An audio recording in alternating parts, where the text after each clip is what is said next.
So this is my first video on depression, and I know that millions of Americans and millions of people around the world deal with it, and it comes in various types. It's not the same for each person.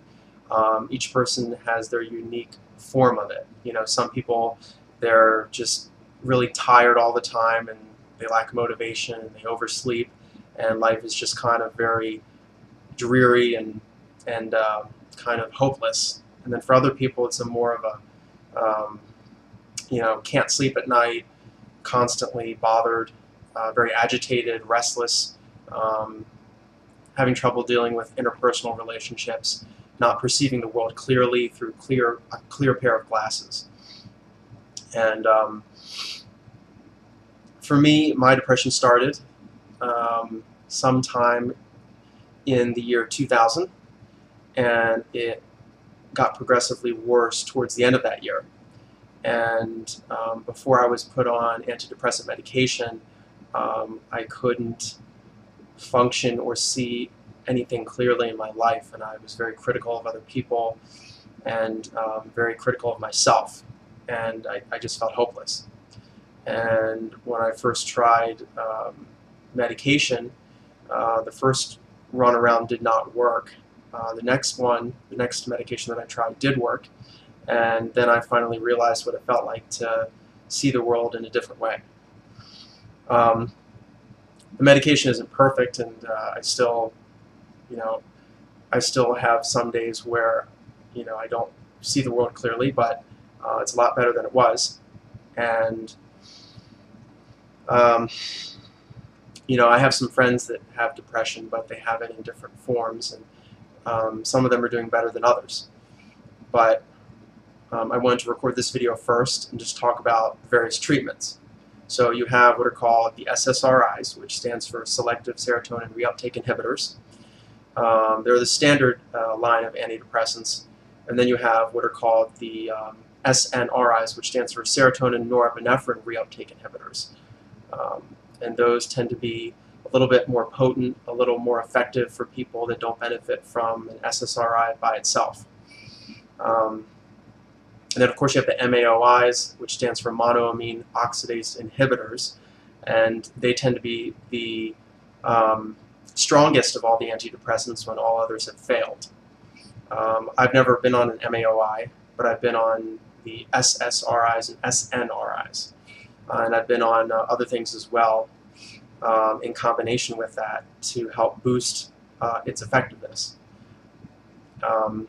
They don't come without side effects. The side effects are plenty, but it's a matter of finding the one that has the side effect profile that you're most willing to deal with and accept. And then you go from there.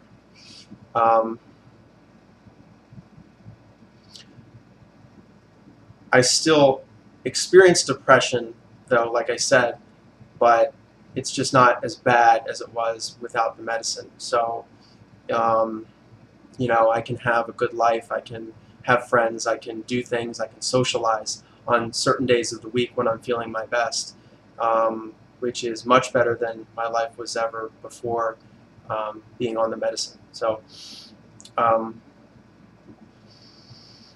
know a lot of people out there aren't benefiting from any medications that they've tried, and they're known as what's called treatment-resistant individuals. And I really feel for them because they're kind of stuck with their depression without it being effectively treated or controlled, and they're trying to live a life, and they're trying to make a living for themselves, keep their jobs, and just survive. So this is just an initial video about depression. There's so much more I could say about it, like what it is, what causes it, the fact that scientists don't really know yet what causes it completely, and they don't fully understand how the medications work. There's a lot of theories out there about depression, however, and they range anywhere from a part of the brain that the neurons are consistently dying, and the connections between neurons, known as dendrites, or branches, break apart and fail until an antidepressant is introduced, and then they regrow again through something called neurogenesis.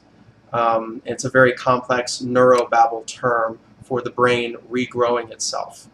And that process continues as long as the person stays on their antidepressant. And the moment that the antidepressant is discontinued, the neurons break down again, and a part of the brain, I believe called the hippocampus, starts to shrink again very slowly. It's a very, very